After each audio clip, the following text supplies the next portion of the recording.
Anxiety is defined as an ongoing anxious feeling which does not go away and can happen without any cause or warning. It's a serious condition which affects your daily life and cannot be easily controlled. This short sentence defines your life. It rules your minds and thoughts. This fear is a part of you and you cannot escape it. Do you understand? Are you listening?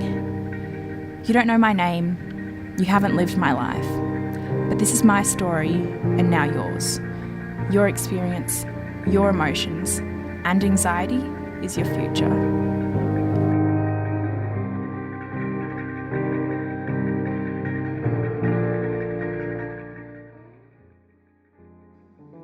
School. The place where most of your life has fallen captive to this fear you constantly hide. You pass through the doors and into the crowds of people. Lots of people. Every day you try and convince yourself that it'll go away.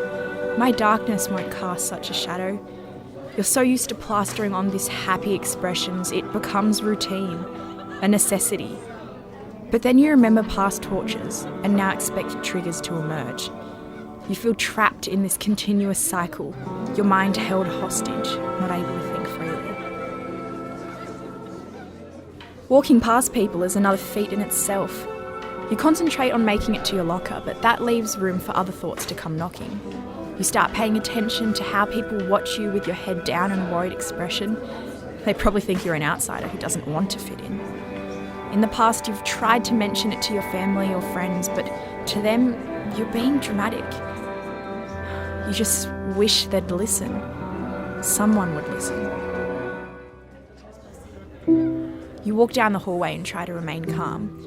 But before you can focus, your senses latch onto any negative comments swimming amongst conversations. You know it's not true, but every time someone laughs or utters an insult, you wonder if they're talking about you. Soon, you're paranoid that the whole school is in on this little secret to make you feel completely alienated. You struggle to cancel out these racing thoughts, images, and mental worries. Their only purpose is to cripple your self-worth, but your defensive walls are too weak, so everything comes flooding in. The swarms of people aren't helping either. Within seconds, it feels like everything is towering over you. The air feels tight, walls are closing in. Suddenly, you're drowning in emotions. You can't escape this situation that has gone from 0 to 100 in the blink of an eye. It's like chains are around your legs, pulling them down to the ground. All matter, time and space seems out of your control. Everything is speeding at 1,000,000 miles a second, so fast that the world could open up at any moment. You identify what is happening, who is around you and what you can feel, but that doesn't seem to ease your shaking hands or halt the growing feeling of nausea. You plead for this not to happen now, not in front of all of these people.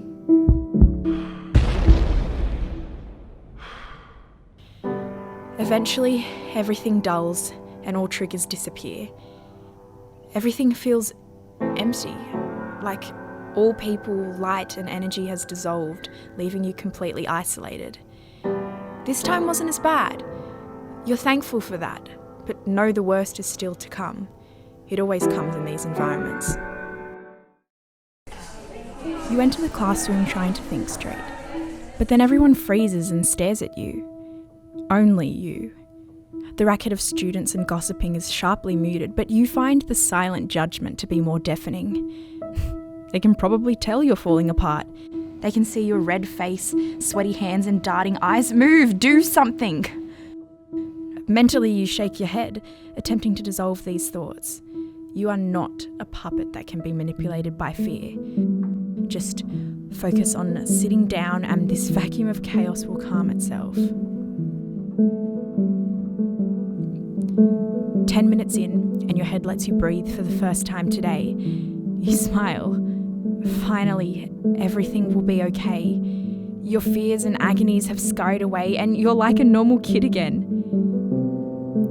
During class, you try and concentrate by cancelling out everything else, including your hands, which unknowingly fidget with a pencil.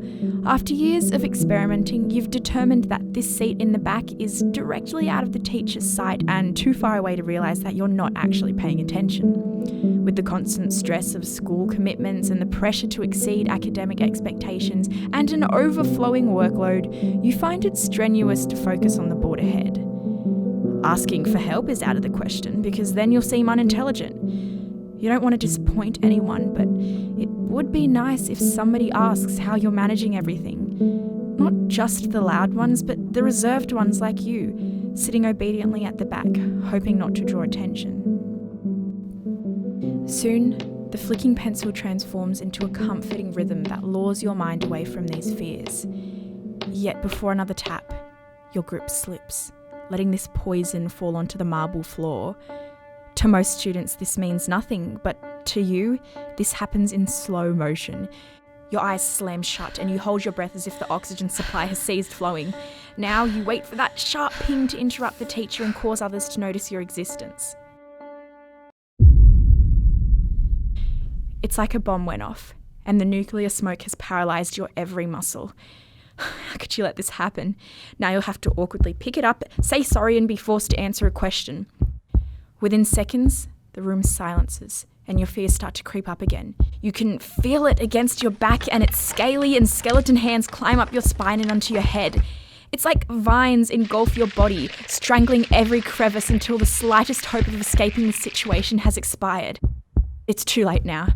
The fears and shadows have already made their way in, and there's no way of stopping them now. Everyone is waiting for you to move, but your darting eyes make it difficult to locate the pencil, not to mention your racing heartbeat others can hear.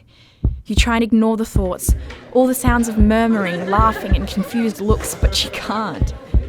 Then, a second tragedy strikes. The teacher's gaze is locked onto you, expecting an instantaneous answer. She calls on you, asking if everything is okay, if you're paying attention. It seems that she did that on purpose. She wants you to feel like a zoo animal, always caged and eternally examined for entertainment.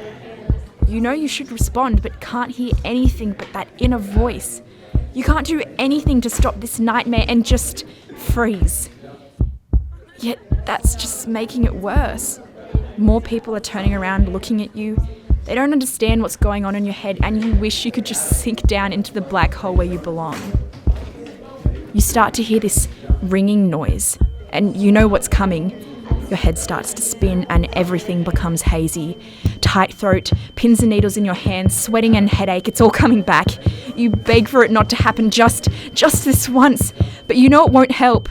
Your breathing pattern spikes, you can't seem to catch a break, and that little voice inside your head just won't stop. Just breathe, start flicking your pencil, anything. The more you envisage the alarms in your mind, the more your senses intensify. Everyone's looking, waiting for you to burst. You can't feel your limbs, can't talk or scream for help. Your brain is trapped, banging on a door to be set free. The screaming, it gets louder, and you just want everything to stop for a moment. The noise, the sounds, the thoughts, the fears, the stares. It's just too much, and you're making it worse by sitting there. Nothing is slowing down, and it's like everything is travelling at 1,000,000 miles a second. You know it's all in your head, but that doesn't make it any less real or painful. You can't do this anymore. You feel like you're gonna faint. Your world is spinning and your head feels as though it could explode. But you've gone too far and you can't stop the attacks.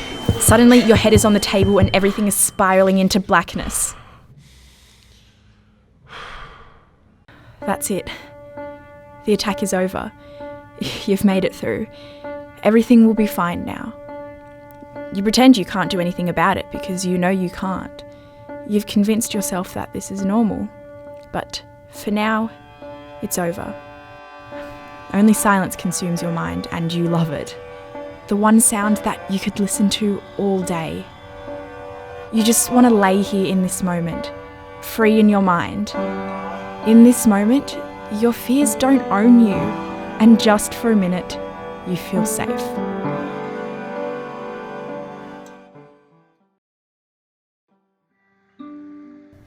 This is my life. This constant cycle floods my mind with saddened memories and fills my soul with sorrow. I cannot escape this fear that has become a part of me. Do you understand? Are you listening? You don't know my name. You haven't lived my life. But this is my story, my experience, my emotions. But anxiety doesn't have to be your future. You are not a statistic. You don't have to be. My anxiety doesn't have to be my story, your life, my future. You do have control. I can get help. This mental issue does not define you. I'm a student, your friend, sister, or stranger. Yes, this is my struggle, but you can fight it. Tomorrow will be a new day. You can start over and make everything okay again. And that glimmer of light, it makes all the difference. Those small glimmers of hope are a reminder that someday your summer will come. If you were in my brain, would you understand? Are you listening?